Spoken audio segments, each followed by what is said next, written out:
new-ish, but most of this stuff is review. So let's just walk through it and see what if we learn anything. If there's something we say that you don't remember or you are confused about, please stop me and we can discuss further. But again, most of this we've done. So position function is usually x or s or x or y. I can't think of any other variable we use, but usually one of those three. This is its position on a horizontal, that would be the x thing, or vertical line, that'd be the y thing. Units could be inches, centimeters, meters, feet, miles, whatever, light years. Think of position as the location of the particle. If you are the object, then this is your location on a horizontal or vertical line at any given time. Position function.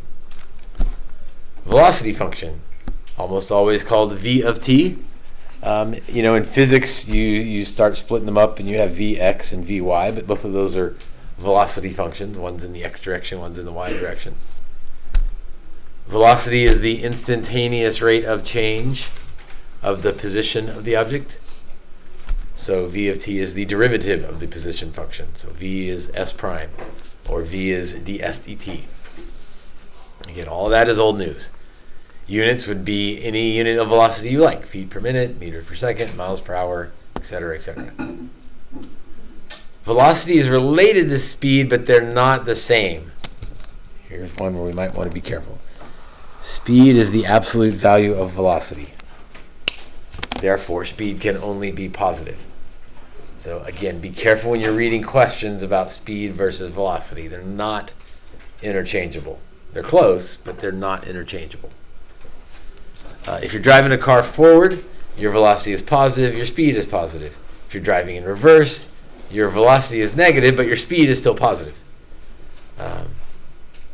So if you're driving backwards at a speed of 3 miles per hour, your speed is 3 miles per hour, but your velocity is negative 3 miles per hour. You're familiar with this. The negative velocities mean you're going down or going left. Oops, I just gave away the next line. If velocity is positive, the object is moving right or up.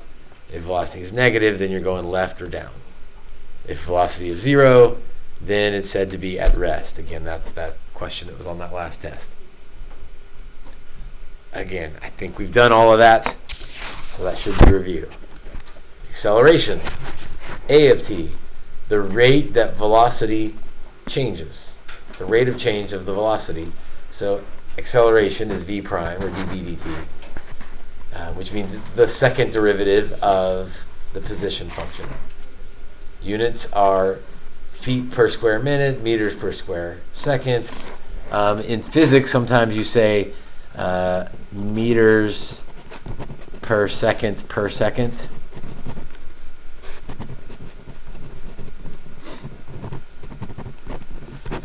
which maybe sounds weird, but it comes from the idea that acceleration is change in velocity over change in time. Velocity is meters per second, times in seconds. So meters per second sounds funny, but in some ways it's more, fitting with where it comes from, because that's a velocity over a time. If acceleration is positive, the velocity is increasing. This does not mean the speed is increasing. And increasing could mean you're going from -8 to -5, right? That would be an increase in velocity. In fact, that illustrates the second one. That your speed's decreasing, but your velocity is increasing. So you may want to think about the number line. Are you going from left to right or right to left? We just said speed is the absolute value of velocity. So speed is increasing when the derivative of the absolute value is positive. That looks a little bit weird, but with a calculator, that's easy. You just stick that in the calculator. Without a calculator, it's kind of tricky. Not kind of. It's very tricky to take. Cumbersome. Just insert the word hard there. It's hard to take the derivative of a function in the absolute values. In fact, I don't don't think there was one on the test, but there was one on the review where for antiderivative of absolute value, you usually just go with area because dealing with absolute value is tricky. But the conclusions we remember, hopefully. Speed is increasing when they have the same sign. Speed is decreasing when they have the different signs. And again, we walk through all those thought processes of if you're backing out of your driveway, so you're going in reverse, so your velocity is negative. But if you hit the brakes, your velocity goes from -8 to -5 to -3. So clearly you're slowing down, but your acceleration is positive because your velocity is increasing. And so if velocity and acceleration have different signs, then you're slowing down. If they have the same sign, then you're speeding up. So you don't usually think through the whole example thing. You just remember that if the signs match, you're increasing. If the signs differ, then it's like they're fighting each other. All of that is supposed to be old news. We've done that all before. It's just maybe better.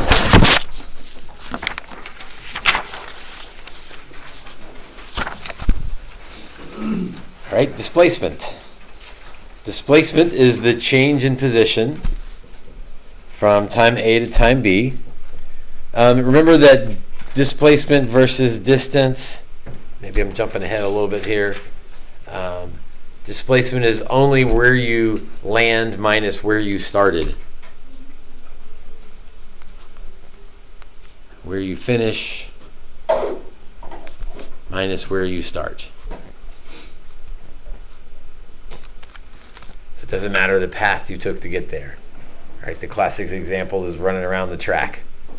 If you run the track 4 times, sure, you've run a mile, but what is your displacement, assuming you start and end at the same spot on the track? 0. How far did you run today? Well, that's not a good math question because how far suggests distance, but we should be more clear in a math class. All right, with integration, so now we start the new stuff because the last time we did motion, we weren't doing antiderivatives. We were only doing derivatives. So now we're going to sort of relook at motion, but know that we can go backwards. Change in position can also be written as an integral using the fundamental theorem of calculus. If you antiderivative s prime, you get back to s. If you antiderivative s prime, you get back to s. Top limit minus bottom limit. But s prime is the same as v. So here's our equation, or an equation for displacement.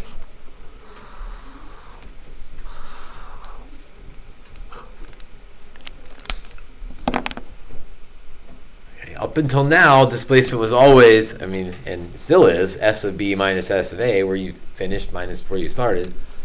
But now, especially if you have a calculator, there's maybe an easy way to get that. And that's just the antiderivative of velocity. Another way to think of this is if v is ds dt, right? Velocity is the derivative of position, then this statement is the backward statement from that. So the antiderivative of velocity gets you back to position.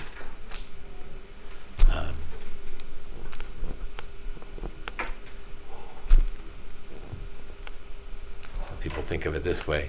If you take a derivative, you go from position to velocity to acceleration. If you take an antiderivative, then you sort of climb back up the ladder. Antiderivative of acceleration is velocity. Antiderivative of velocity gets you position. So you already know sort of the left-hand side of this thing. Today we're going to add the right-hand side. Total distance traveled. You may remember doing these. They're kind of a pain to do because you have to add up all the changes in position. And so you have to find all the changes in position. So you got to be thinking, well, from 0 to 1, I went this far, but then from 1 to 4, we were going backwards, and it was this far, and it's just It's just kind of a pain, sort of illustrated by this equation. Not that you would ever memorize that equation, but that's what you do. How far did we go in the first, before we've turned around the first time, between the first time and the second time, second and third, third and fourth, fourth and fifth, and so on and so on. Clearly this is cumbersome. Again, that's a fancy word for this is hard. This is, and maybe not hard, just time consuming. Because you have to determine the times that the thing changes directions. Then you got to find the position at each of these times. And then you got to kind of put it back all together to get the total distance traveled. Do you remember doing that on the test? It's just a pain because you got to go through all of those steps, and if you mess one thing up, then you mess up your answer. The good news is, if we have a calculator, as you do now, it's much easier to use integration.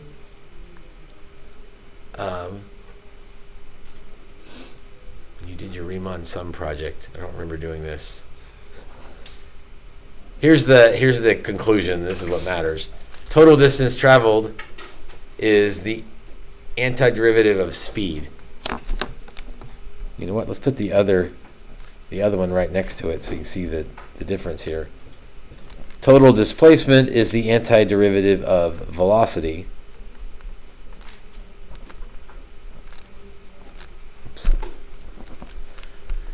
Displacement is the antiderivative of velocity. Distance is the antiderivative of speed. If you're thinking in terms of physics, velocity and displacement, those were vectors. They had magnitude and direction. Speed and distance are not vectors. So that's kind of a link there that ties with physics.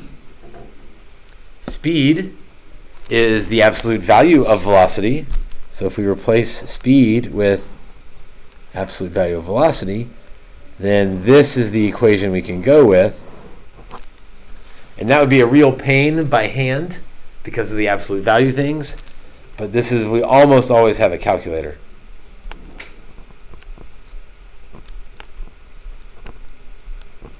And so we let the calculator do the messy work. I think the only time we wouldn't have a calculator is if it was something easy and you could do it geometrically. Like you never have to do an antiderivative of absolute value really by hand. You either draw a picture or you use a calculator. Okay, here's the summary of everything we just said. So this is like the third time through it. We went through it last semester. We went through it in the last 12 minutes. And now we're going to go through it one more time. Position, those variables. Velocity is derivative of position. Remember average velocity versus instantaneous velocity. Delta S, so change of S over change of T. That has a kind of a parallel down here with average acceleration. Moving right when v is positive, moving left when v is negative. Speed is the absolute value of, I don't know what to highlight. We need to highlight the whole thing here. Speed is increasing when the signs match, decreasing when they don't match. And then displacement versus distance.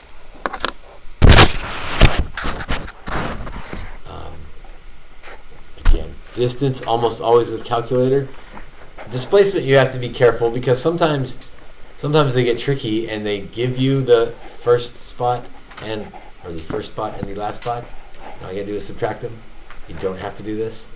Most of the time though they're gonna give you a velocity, so you have to do the integral. So looking at that, what is new? I guess what's new is probably just the last stuff with integration. So everything else we've already done. Now we're going to add some integration on there as well. That's why this lesson or this unit isn't long, because the only new thing in the unit is literally those two lines. That's the only new thing in the unit. Now, obviously, we need to review and practice, but that last two lines is really it. All right, number one, with the calculator, a particle moves along the line so that at time t, its position is given by that thing. What is the velocity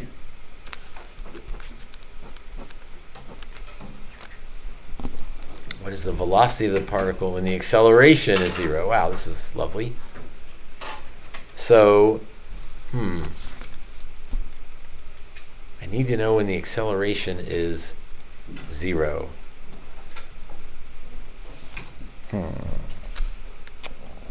Let's do, I don't think we've done one quite like this.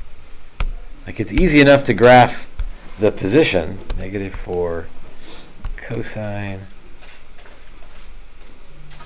x minus x squared over 2 plus 10. I hit the cosine button, so that means I better be careful about what mode I'm in. We're always in radians, so make sure we're in radians. Alright, that's position, but what I want to know is velocity. And I want to know the velocity when acceleration is 0. So we're making all the connections today. Velocity is ds dt. Acceleration is dv dt.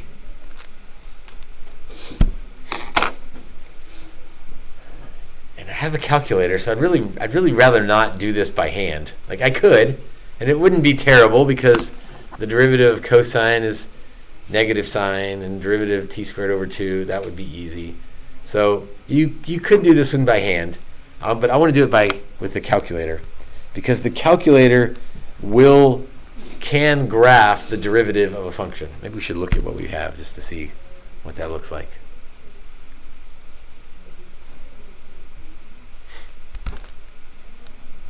And it did say from 0 to pi, so that means my window can go 0 to pi. My y min and y max, it looked like I needed to go a little bit higher on the max, probably not so low on the min. So -3 to 15, again, that's just a little bit of playing and seeing if that works. Yeah, close enough. All right, now here's the fun thing. I can take the derivative of that by hand, no big deal, but I can also let the calculator take the derivative of it. So go to math, and I think it's 8. Take the derivative of, I want to take the derivative with respect to x, and I want to take the derivative of y1. So I'm not going to type the whole thing in there again. I'm just going to say, hey, take the derivative of y1 and evaluate it, not at any one spot, but at all the spots. So at x equals x. How do you get to y1? Okay, let's clear that whole thing out. So I want a derivative. So math, derivative with respect to x, and then I want to take it of y1, so that's vars, that's a variable. So the vars button, that's a y var, it's a function, so there's y1. And again, if you put one number in there, like if you say at x equals 2, well, it'll find the derivative at x equals 2, but that's all you learn. You want to know it at all the x's. Maybe we should write that down, because that's...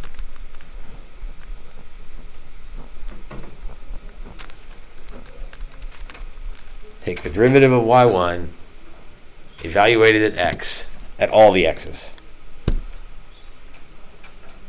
And I want to see them both because I want to see how they relate to each other. So if you've never done this, you can scroll over to the left on that line, and if you press enter, you get some different options. You can shade above, you can shade below, you can put a little dot on it, you can make it dashed. I'm going to make it bold. You guys that have the fancier new calculators, you're in different colors already, so that's a little easier to see. So you press graph, and it takes a little while to do this because remember the calculator doesn't know calculus. It has to go point by point and like manually find the slope at each point. And so it takes a little while to do that. I mean, that's still pretty quick considering what the calculator's doing. So let's see if this makes sense. If our if our position is increasing, then the slope of this is positive. So v is positive until we reach the maximum right there. And then our position starts decreasing, which means our velocity is negative. Okay, but we wanted the velocity when the acceleration is 0. Okay. Well, there's... trying to think what's the easiest way to do this. If the acceleration is 0, that means the slope of the velocity is 0. I'm trying to avoid, well, what I could do, and I think it would work, I think it would take a while, is to do this again and do that same thing for y2, because that would be the acceleration, and then you could look for the acceleration is 0. But I think that's going to really bog down the calculator to do it that way. So instead, the acceleration is 0 when the slope of v is 0. So it happens right there. I just need to know where right there is. So second calc, maximum. Oops, make sure we're on the right curve. And then get to the left of where you think that maximum is. And then get to the right of it. It's a really big window. I wanted to make sure I got it. So calculator has to think a little bit. And so the maximum occurs, although be careful, that's the maximum of velocity, which means acceleration is 0 at t equals 1.318. I'm going to bring all the decimals down. Although I'm looking at my multiple choices and none of them are that close, so I probably don't need to carry all those decimals. So now I need the velocity at that time. So I need y2 at 1.318 because y2 is my velocity. What was that? It was already on there. One more time? It was already on there. It said x equals y equals. Oh, you're right. It did. I just erased it. I was going to go find it, but it was on there. Let's do that again. Second calc, maximum, left bound, right bound, guess. So yeah, my y2, that y is the velocity, and that's what it wanted, 2.555. I was about to go do the long way around on that.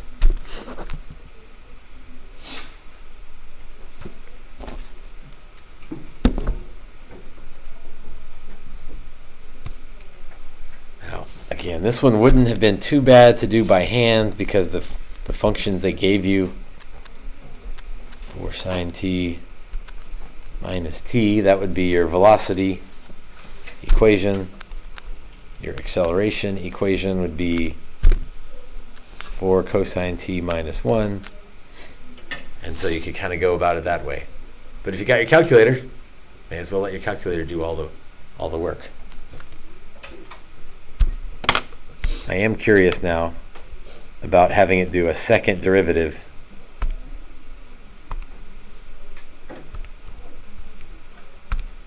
I don't know if this is going to work or not.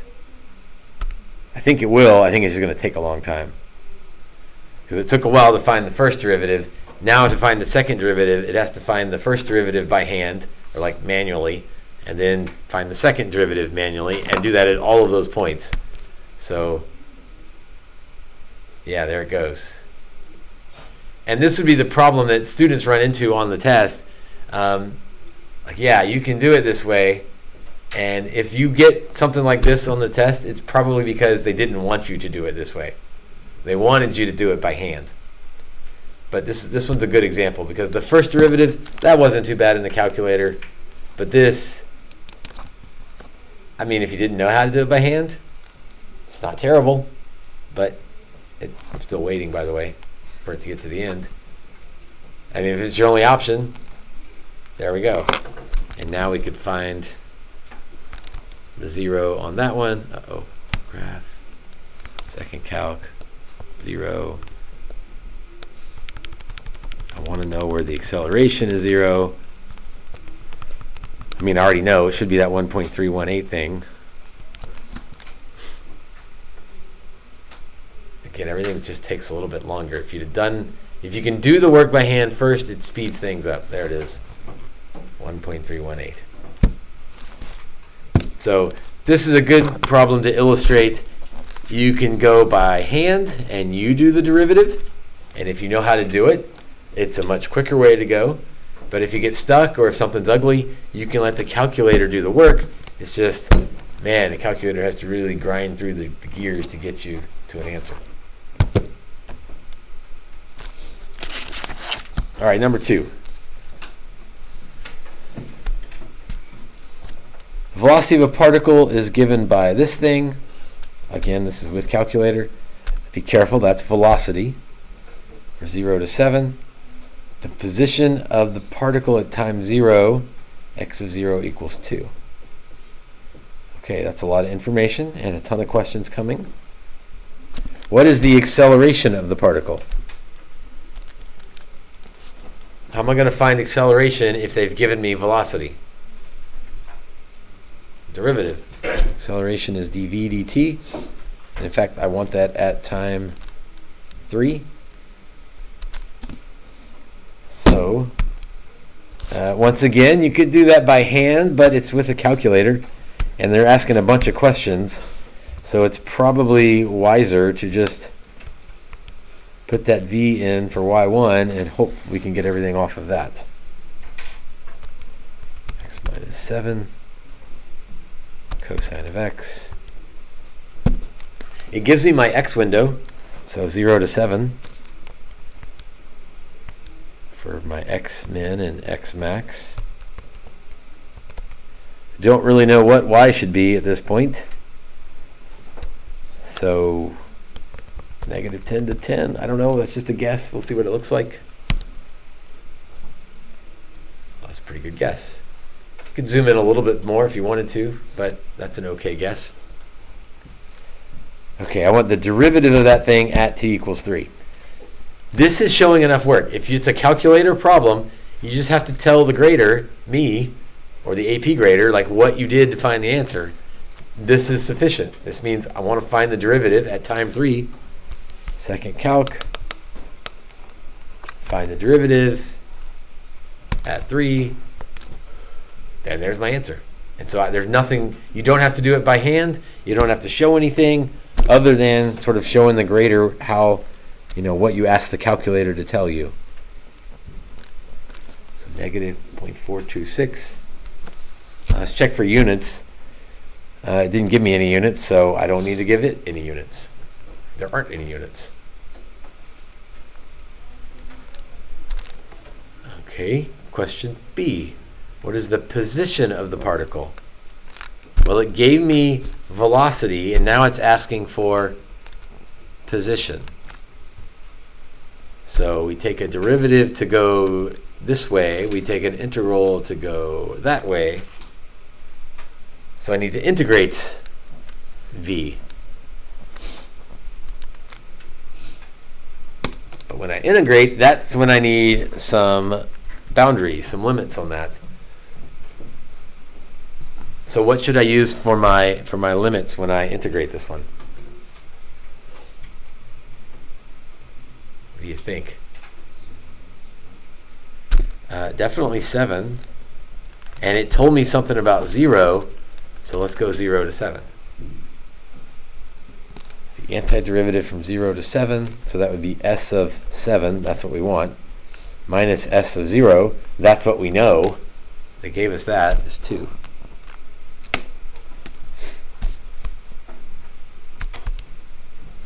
So I'm going to go math 9 is the integration button. From 0 to 7. And rather than type that thing in again, I know that that's y1, so I'm going to stick y1 in there.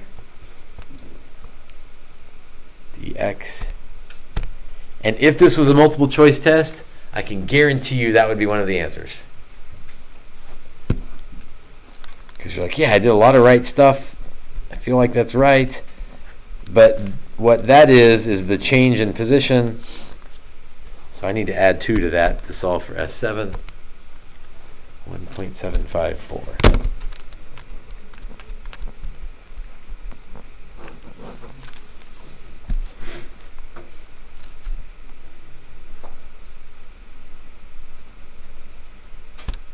Part C. On what interval is the particle moving to the left? What's moving to the left mean? What would I be looking for? Negative velocity. Yep. So I'm just going to say V is negative on, let's see, my graph. What is my graph a picture of?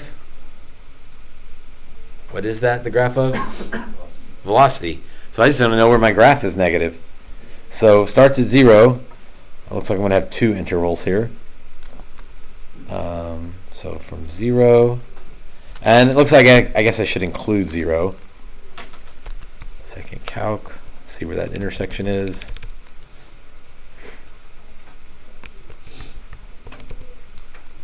So from 0 to 1.571, which, by the way, I think that's pi over 2, but that doesn't matter. And then from, I bet that's 3 pi over 2 to, oh no, we're going 0 to 7, so who knows. Second calc 0.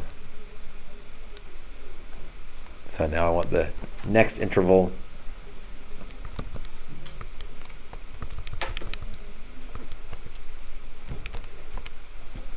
.712.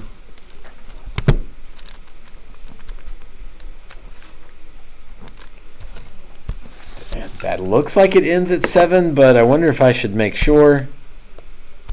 So I'm going to extend it to 8 just to make sure to see that it passes through there. I think it does. If I'm rushed for time, I'm going to assume it ends at 7. If I have the time, I'm going to just sort of verify that yes, that is indeed x equals 7 over here.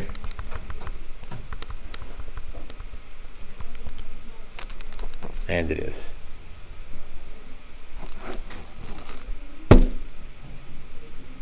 Justify your answer. Saying V is negative, that is justifying my answer. So that's not much, but that's all you're looking for. Moving to the left when V is negative. What is the displacement of the particle? So displacement, that's the integral from 0 to 7 of the velocity. As opposed to, let's look at D and E kind of together. Total distance, that's the integral from 0 to 7 of the absolute value of velocity. So those look really similar, like when I type them in the calculator, but those are different things. And I feel like I already answered the first one. Yeah, I already have that answer in there.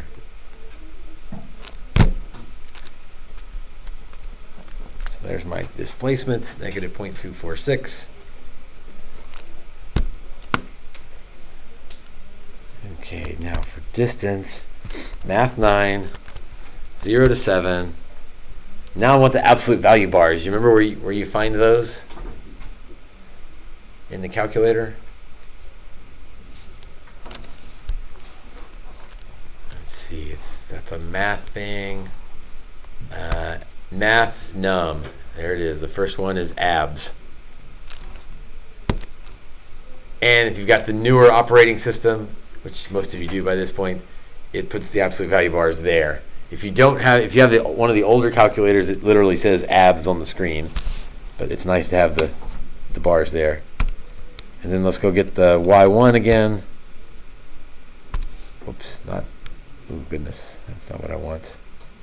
There we go.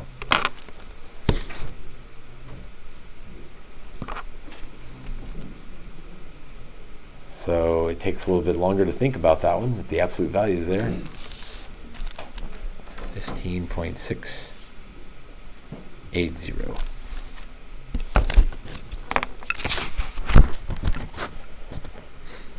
So this is a good example, or similar to that track question. He's pretty close to where he started, but he traveled a lot before he landed there. Speeding up or slowing down at time 5, well, that means I need v of 5 and a of 5. And just to see if they're the same sign or not.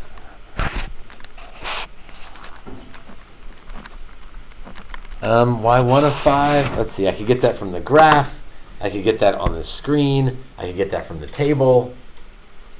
Take your pick. We haven't used the table today, so I'll go to the table. So when x is 5, y1 is negative 0.567. That was the quickest way. Acceleration is the derivative of velocity at time 5. And I just made a slight mistake. It's not really a mistake, but I made it in the last one too. Nowhere on the page did I tell the grader that y1 is v.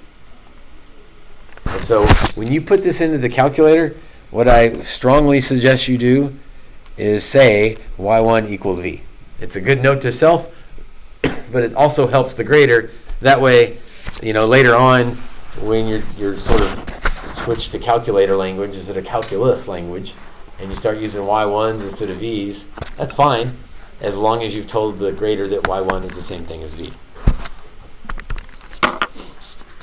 Okay, math 8 is my derivative. Whoops. Derivative with respect to x. Go get y1, and now I want it at time 5. So it takes a derivative, evaluates it at 5, 1.634. So what's my conclusion? Are we speeding up or slowing down?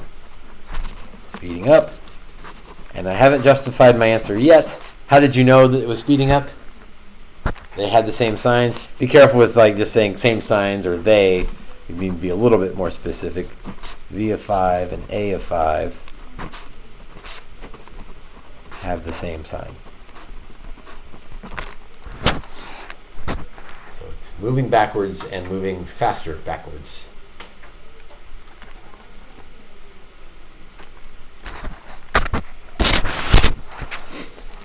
From 0 to 4, when is the particle farthest to the left?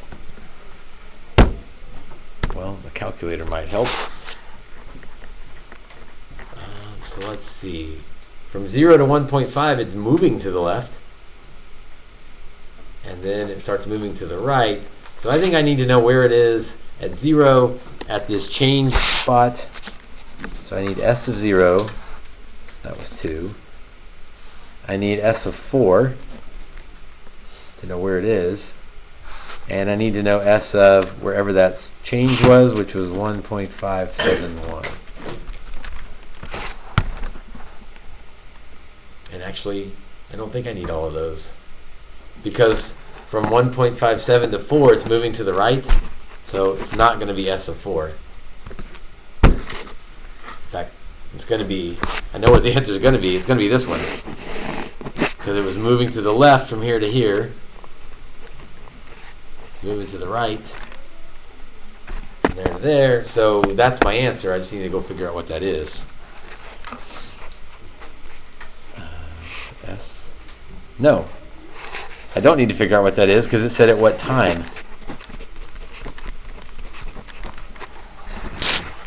571. Let's see, because it moves left. 0 to 1.571 and right from 1.571 to 4. So clearly when it turns around at 1.57, that's the farthest left it goes.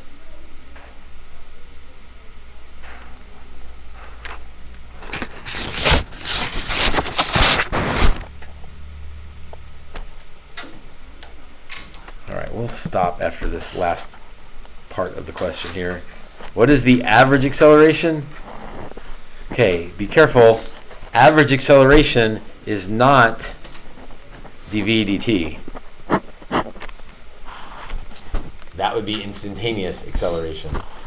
Average acceleration would be change in, not delta, but yes, delta, change in velocity over change in time. So I need v of 7 minus v of 0 over 7 minus 0. That's my average acceleration. Remember, average means algebra, like algebra slope. So v of 7 is 0, because we found that earlier and it's on my graph. V of 0, well, I can get that off the table, I guess, is negative 7. 7 over 7 is 1, so there's my average acceleration.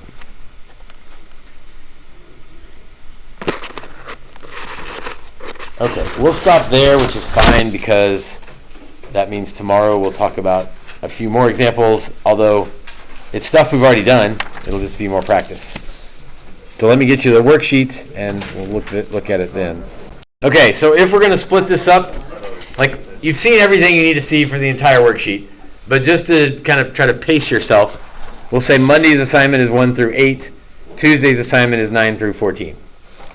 But you've seen everything you need to do the whole worksheet, so you can pace yourself now to, if you have a busy Monday night versus a busy Tuesday night, or vice versa, pace yourself however you need to. And then on Wednesday, we'll still have time to come in and go over some from 9 through 14, and then we'll take the test. So we've seen everything we need to see, but we'll get another full day to talk about it, and then another half day right before the test to go over a little more.